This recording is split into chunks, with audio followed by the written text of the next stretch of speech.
Good day, ladies and gentlemen, and welcome to the Inuvo Inc. second quarter 2025 earnings call. At this time, all lines are in a listen-only mode. Following the presentation, we will conduct a question-and-answer session. If at any time during this call you require immediate assistance, please press star zero for the operator. This call is being recorded on Thursday, August 7, 2025. I would now like to turn the conference call over to Katie Cooper, Director of Marketing. Please go ahead. Thank you, operator, and good afternoon. I would like to thank everyone for joining us today for the Inuvo second quarter 2025 shareholder update call. Today, Inuvo's Chief Executive Officer, Richard Howell, and Chief Financial Officer, Wally Ruiz, will be your presenters on the call.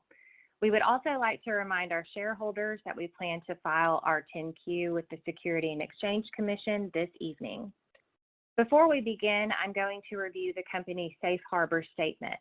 The statements in this conference call that are not descriptions of historical facts are forward-looking statements relating to future events, and as such, all forward-looking statements are made pursuant to the Securities Litigation Reform Act of 1995. These forward-looking statements are subject to risks and uncertainties, and actual results may differ materially. When used in this call, the words anticipate, could, enable, estimate, intend, expect, believe, potential, will, should, project, and similar expressions as they relate to Inuvo Inc. are as such a forward-looking statement.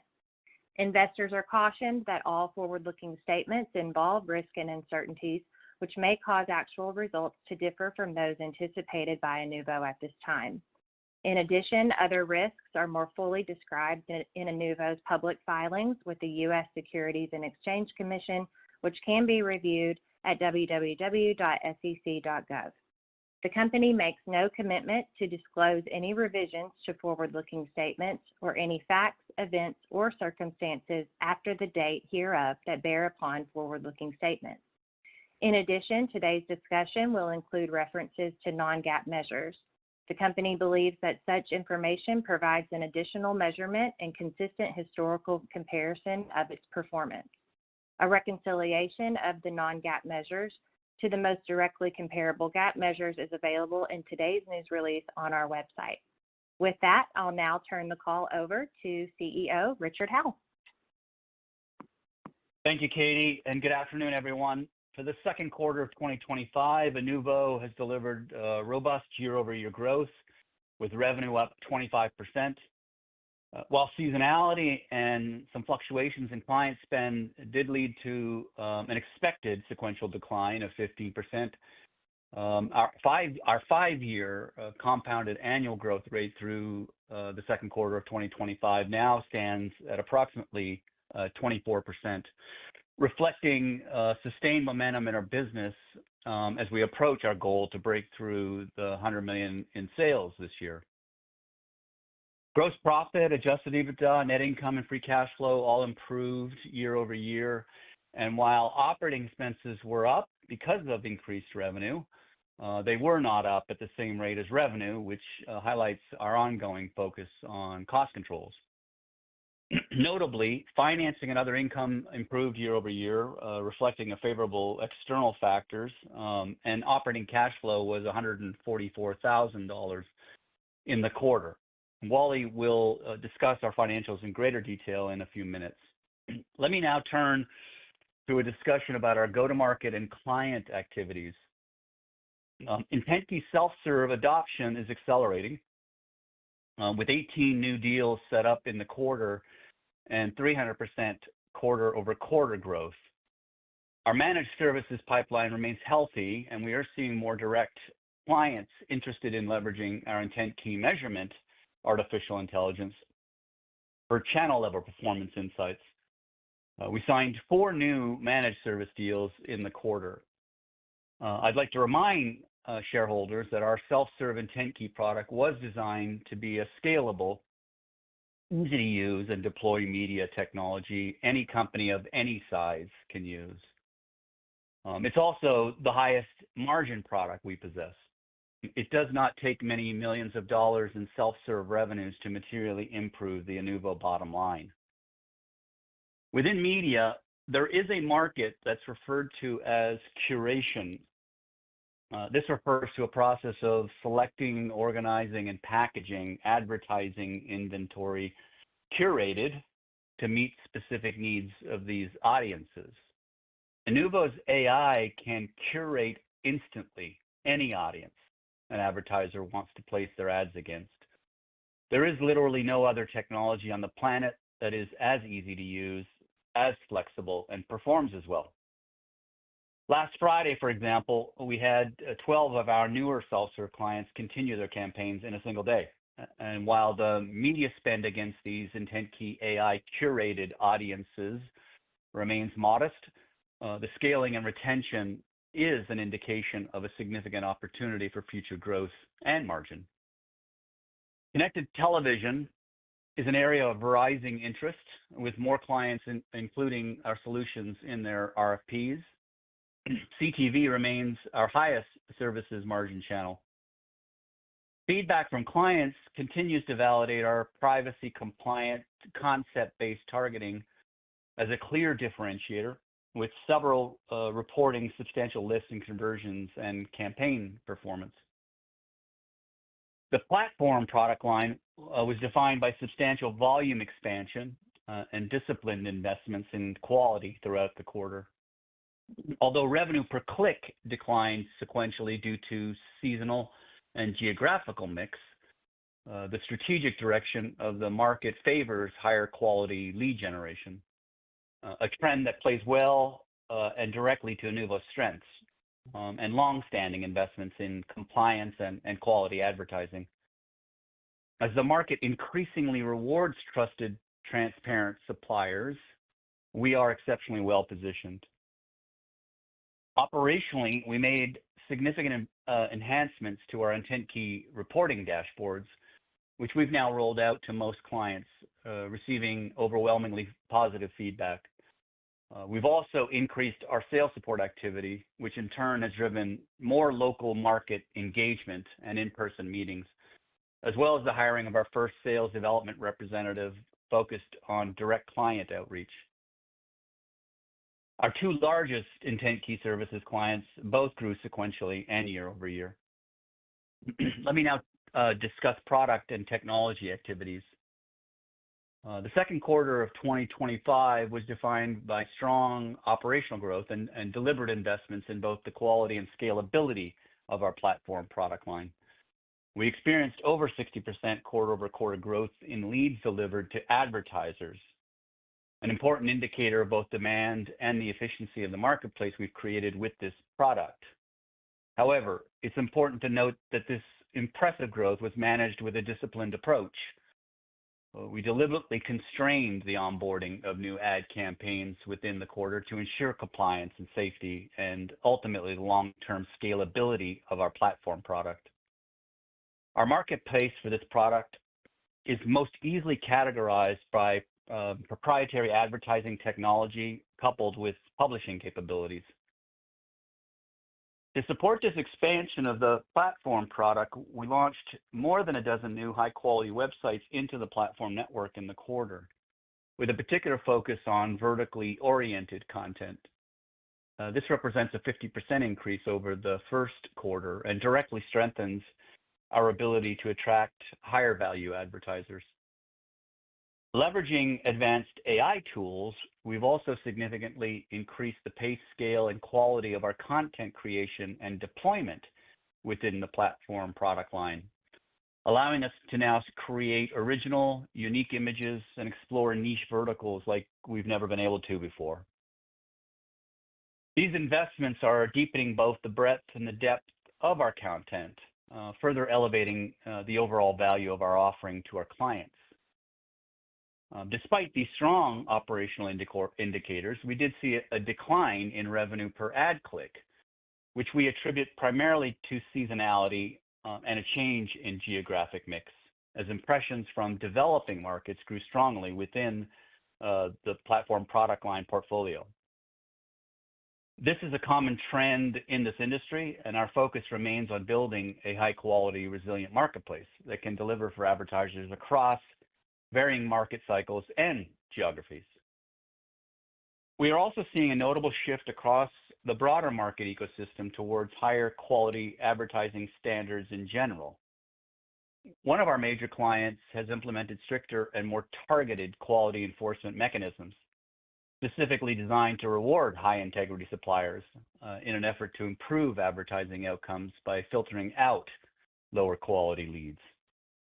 We have seen this kind of focus in the past, and it has historically favored suppliers like Inuvo, who are always committed to compliance, transparency, and ultimately client results. As the market raises the bar, we are well ahead of the curve due to 2 years of investment in compliance-oriented infrastructure, lead quality monitoring, and a scalable set of technologies.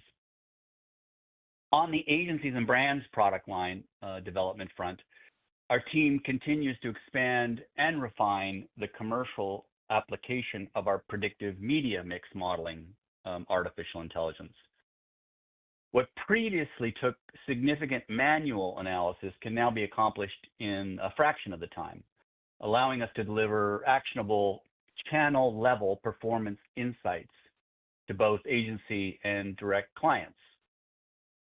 This is especially valuable to direct clients who are increasingly leveraging this technology to optimize spend and evaluate true channel effectiveness against actual business goals, as opposed to a collection of what might be called convoluted marketing metrics. As discussed earlier, self-serve adoption continues to accelerate because we are providing customers with easy to deploy, low risk access to our audience modeling capabilities, which in turn is also driving strong engagement with our audience discovery and targeting platform. We are actively developing the next generation of our self-serve portal, which will provide clients with an improved set of insights and a more intuitive interface to understand those insights. For those listeners unfamiliar with the IntentKey product line, like other large language-based artificial intelligence technologies, the IntentKey audience discovery process begins with a simple prompt. For our self-serve customers, we've now also introduced automated optimizations that have already produced tangible performance improvements. These enhancements are designed to further streamline the client experience and drive higher margins for Inuvo. Finally, we are pursuing new integrations with additional demand-side campaign platform providers, a move that will increase our flexibility for managed clients and facilitate future international expansion and new product innovation. Across our product portfolio, the clear differentiator remains IntentKey's privacy-compliant large language concept-based targeting. Clients consistently cite this capability as a primary reason for choosing Inuvo, with some reporting significant lifts in conversion rates and performance following their adoption. The introduction of enhanced client reporting capabilities has further strengthened our value proposition by delivering greater transparency and actionable insights. In terms of industry validation, it's worth highlighting a unique perspective that emerged this quarter. We recently tasked several leading AI systems, including Gemini, Grok, and ChatGPT, to independently research and evaluate Inuvo's IntentKey technology against what they considered to be 9 of the world's top programmatic advertising solutions on the market. Each AI was asked to assess effectiveness in a forward-looking world, taking into account critical privacy trends like the deprecation of cookies, VPN adoption by consumers, consumer tracking limitations with companies like Apple. Now, across all 3 AI systems, the research results were the same. Inuvo's IntentKey was recognized as the best solution. This was an amazing outcome. This external unbiased endorsement by the latest generation of artificial intelligence chat technologies underscores the differentiated value our technology provides to clients facing the evolving challenges within digital advertising.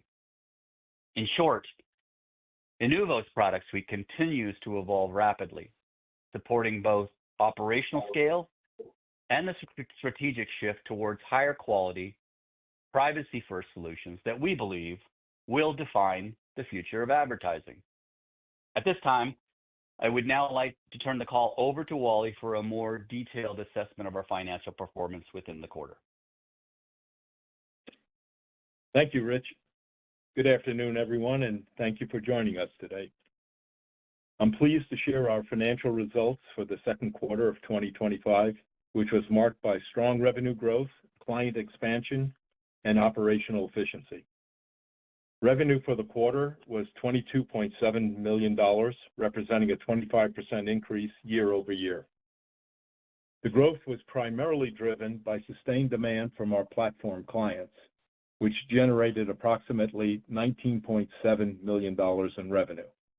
Our two largest platform partners expanded their engagement, one scaling a successful product launched in 2023 that focused on improved technology, high-quality content, and compliance, and the other ramping a new campaign introduced in the fourth quarter of last year. Revenue from agencies and brands totaled approximately $3 million for the second quarter. We onboarded 22 new clients in the second quarter, 18 of whom adopted our self-serve solution. This builds on the 20 new clients that we added in the first quarter of this year. While individually small, these clients represent a future growth potential as they scale their advertising budgets. Cost of revenue increased to $5.6 million, up from $2.9 million in the second quarter of last year. This was driven by the new campaign with one of our platform partners. As a reminder, cost of revenue primarily reflects payments to website publishers and app developers who host our ads, as well as media costs for our agencies and brand clients. Gross profit was $17.1 million, an increase of 12% year over year. Gross margin declined to 75.4% from 84%, which was anticipated due to the scaling of the new platform campaign, which is accounted for in the cost of revenue. Operating expenses totaled $19.1 million, up 12% year over year. The largest driver was an increase in marketing costs aligned with our platform revenue growth. Compensation expenses increased by $170,000, primarily due to accruing incentive expense. Headcount remained stable at 82 employees at quarter end versus 83 a year ago.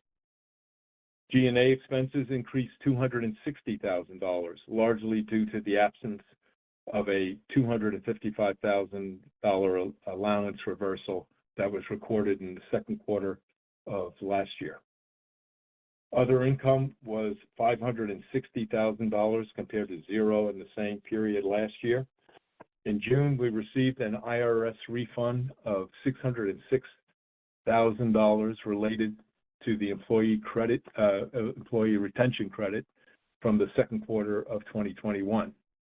Of that, $525,000 was recognized as other income, and $81,000 was recorded as interest income. Net financing expense was $18,000, down from $42,000 a year ago, and includes the $81,000 in interest income I just mentioned. Adjusted EBITDA improved to a loss of $629,000 compared to a loss of $686,000 in the second quarter of last year. Net loss narrowed to $1.5 million or 10 cents per share versus $1.7 million or 12 cents per share in the year ago period.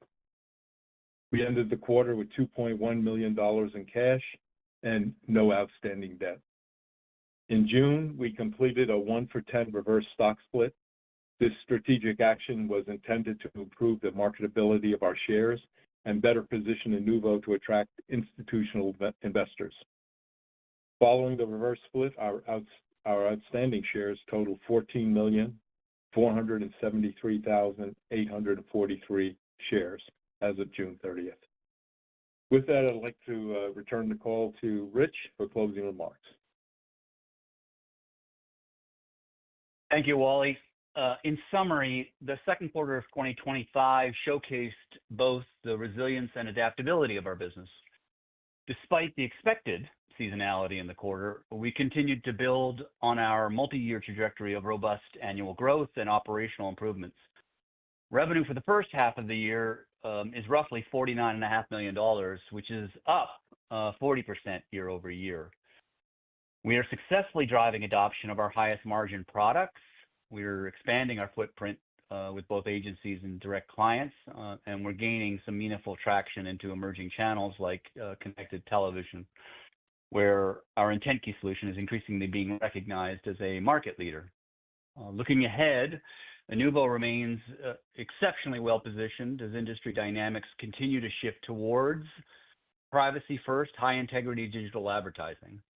Our investments in compliance, scalable technology, predictive analytics are all paying off. And it's enabling us to anticipate and meet the evolving needs of our clients while setting the bar high for the marketplace generally. We continue to see strong momentum in our pipeline and a growing number of new deals, particularly in self-serve, and overwhelmingly positive feedback from clients leveraging our enhanced reporting and AI-driven insights. Our team remains focused on executing our strategic roadmap and delivering best-in-class results for both advertisers and partners. And as always, I want to thank our shareholders, clients, and employees for their ongoing support and commitment. With our technology, team, and strategy, we believe Inuvo is uniquely positioned to drive continued growth and to lead our industry through this next phase of its transformation. With that, I will turn the call over to the operator for questions. Jenny? Yes, thank you, ladies and gentlemen. We will now begin the question and answer session. If you have a question, please press the star followed by the 1 on your touchtone phone. If you wish to cancel your request, please press the star followed by the 2. If you are using a speakerphone, please lift the handset before pressing any keys. Once again, that is star 1 should you wish to ask a question. Your first question is from Brian Kinstlinger from Alliance Global Partners. Your line is now open. Great, thanks so much. First question is there anything that has occurred in the last 3 or 4 months since we last were on one of these calls in the market, or particularly as it relates to Inuvo, that gives you more or less confidence in your ability to hit that $100 million annual target this year? Yeah, Brian, we feel pretty good about the 100. I mean, it's not like we're not without some view of where the clients are and the growth rate on the clients are. So sitting here right now, I think the 100 million looks good this year. Generally speaking, within the market or the industry as a whole, every quarter that's going by, I guess we're getting more confident that people are starting to realize that there's better technology out there for to improve the marketing activity and maybe better understanding the nature of the problem that exists. So those are all in our favor. Yeah. And then maybe talk about the evolution these days of a new customer, especially with this new technology that they're taking. You've signed a bunch of new customers. Is it very small, day one, a little bit bigger? Just take me through the evolution of when, some of the campaigns by new customers become a little bit more meaningful and impact the results. So far, generally, at least for the last, few years, the process has been pretty much the same, Brian. We'll sign up a new customer. If it's a services customer, and whether it's self-serve, it's kind of the same. Although we don't have as much history, obviously, with self-serve. So, my statements there probably, are less, confident because I just don't have enough of them. But on the services side, we typically sign up a client, and it's usually they start off with some, smaller amount of spend, and then they see the performance gains, and then they just keep adding money. And I think, as I've said in the past, if we lose a client there, it's almost always because the agency we're supporting, if it's an agency client, lost them. On the self-serve side, we've got a bunch of them now. I think we said we got another 18 or so this quarter, and I think in the first quarter where there's maybe 15 or so, if I remember right, self-serves. They're all really small, but we're seeing an increase. And I think I pointed to that, like a 300% increase. And so we're seeing an increase in the actual, let's say, revenue generated from those self-serve, even though the revenue we're generating from that is small. But we're seeing quite a nice increase, which is an indication of the fact that they basically, are running our models. They're seeing they're working, and so they're applying more media spend against them. And of course, that's, in that model, the revenue we take is only the net, right? So we take it's whatever we get out of that. That's why it's a very high margin product for us. So we see less revenue than we would for services clients. That's a long answer, Brian, but Is there? the best Yeah, I can no do. worries. Is there a case? Two more questions. Is there a case where a self-serve customer, especially if they're larger, decides to at that point transition and see the benefit of you taking it over, or do you not generally see the opportunity to transition these self-serve customers? It hasn't happened yet, but I think the question is a good one, and I would expect that, yes, we'll have some of those as those self-serve customers grow. And particularly, I would say if those self-serve customers are maybe on the bigger side, they may decide, hey, why don't we just let, Inuvo, run these things for us? Maybe that's more efficient. I could see that happening, although it hasn't happened yet because we've only been, effectively selling self-serve for, I don't know, maybe less than a year, right? Yeah. Okay. My last question is, year-over-year revenue grew by more than $4 million, almost $4.5 million in the June quarter. Your operating loss is about $350,000 more.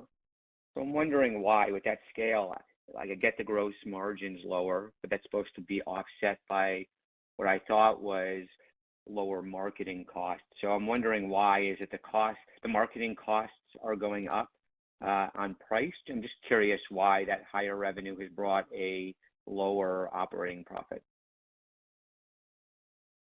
Yeah, I think. Hi, Brian. I think you hit it on the head. The gross margins are lower year over year, and there's a number of reasons for that. One is the product mix that we now have. It's different than it was last year. And the second reason for it is, yes, our marketing costs are running a little bit higher. So between the two, if you look at the other operating costs, although they are higher, compensation's about $200,000 higher this year over last year, and that's primarily because last year we did not accrue an incentive expense, and this year we are. And the other one is the general and administrative is up about $200,000, also about $250,000, and that's because we had a reversal of an allowance last year, which we don't have this year. But yes, it's a combination of those increases and somewhat lower gross margin. And I might add one thing to what Brian, to what Wally said is, like, I think this, Brian, because you've followed the company for quite a while, but like there's always one quarter in the first half of any year that's like, let's just call it a down quarter in this industry we're in. And down can be, like top line's down, but down can also be like the demand supply economics, are such that the margins are down. And that's, we saw that in Q2 though, for particularly in the platform business, right? That like growth was still robust, but margins were a little compressed there. So, and we would expect that to reverse. Essentially, the right? demand supply economics in June were more favorable in buying marketing space, whereas in the June quarter it was less favorable, and that's why the marketing is growing while the margins come in. Is that right? Yeah, and I think maybe yes, to some degree yes, and I think the answer is like we expect those margins to improve, right? As the seasonality of that quarter, it ended up being Q2 this year, right? Some years it's Q1, some years it's Q2. I don't know, so Okay. we would expect margins to improve somewhat. Great. Okay. Thank you. Thank you. Your next question is from Scott Buck from H.C. Wainwright. Your line is now open. Hi, good afternoon, guys. Just one question from me. As demand, appears to be accelerating, I'm curious whether or not you guys are seeing opportunities to improve your selling process and maybe even optimize pricing at more attractive levels. Always. It's probably the thing we spend a lot, I don't know, a big part of our time on, Scott, is how do we, well, maybe I'll say this a different way. I said it on the conference call, look, these AI systems that are out there, not ours, but others, they're equivalent to, really, really great consultants now. And so, anybody who's on this call can just go ask it and you'll get the same answer we do if you ask it the right question. And the answer is we know our product is the best product on the planet for discovering audiences and targeting audiences in the open web. There's no doubt about it in my mind. No doubt about it. So, we're always sitting around like, how do we unlock the value of that? We know our brand recognition, is okay, but it's not, a name brand yet. We know we never have enough salespeople out in the, in the field, most notably because we know we have to constrain how many salespeople we can actually hire just because we've got the balance sheet and the liquidity reserves that we have. So we're always trying to figure out how do we do this better. We spend a lot of time on it. I appreciate that. Like I said, that's all I had, guys. Thank you for the time. Thank you, Scott. Thank you. Once again, please press star one should you wish to ask a question. Your next question is from Jack Codera from Maxim Group. Your line is now open. Hi, Rich. Hi, Wally. This is Jack Codera calling in for Jack Codera. A quick clarification question on the numbers of new clients. So you mentioned, I think it was 18 new self-serve deals and then 4 new managed service deals. Is that the right segments? And then are those all new customers? Or are there any repeat deals in there? Those are all new. Yeah, they're all new and they're all on the agencies and brand side, Jack. Okay, wonderful. And then you mentioned something at the very end there. I just wanted to clarify. So there's some sort of partnerships that maybe can get you to expand a little bit more. You kind of hinted at it. I don't know if you can give any more clarification to what that meant. I'm going to guess at what you think what that question might be, but I did mention in my notes that we've been working on some new, demand side platform integrations. For people in the audience listening to this who don't know what that is, just think of it like the campaign systems. There's a number of companies that that have developed great campaign systems, and we try to get our AI technology, which finds audiences and targets audiences, integrated into those. And we're working on a new integration with a new demand side partner that we think could offer us some new opportunities. We already have some of those, right? But we're working on a more direct one right now. Okay. Yeah, that's why I just wanted to clarify. That's right. I don't know if that was that what you were asking, Jack? I wasn't sure. I was kind of guessing there a little bit. So okay. Good. Yeah, precisely. Right. Thank you. And then I had one more kind of general question. It might be a little bit strange, but given some of the antitrust suits that I think people are kind of assuming there may be some shakeup with kind of Google standing with Safari, and I think some kind of newer users in search may think that some of the LLMs may become like the default search engine. do you have any view as to how that may affect, the ecosystem and how that may affect your business? Thank you. It's a good question, but it's very difficult to answer at this point because it's so evolving. I don't think there's any doubt that the AI chats, the Gemini Grok, GPT, they are growing in popularity. Maybe is a good way to say it. Now, if you look at the big player on the block there, it's always been Google, and it continues to be Google. And Gemini is a great AI, just like the other ones are, and they've now integrated that into their browser, and they figured out a way, to be able to sort of co-mix both the AI capability and the regular search capability in a way that still monetizes for them. So that's a long way of saying I don't know at this point. It's not impacting us now. It will certainly impact, I guess, what conventionally has been thought of to be a browser, but I think we'll have to wait and see, Jack. Okay, fair enough. I appreciate you taking my question. Thank you. Yep, thank you. Thank you. There are no further questions at this time. Please proceed. Thank you, Jenny. And of course, I want to thank everyone who joined us on the call today. We appreciate your continued interest in our company. Thank you, ladies and gentlemen. The conference has now ended. Thank you all for joining. You may all disconnect your lines.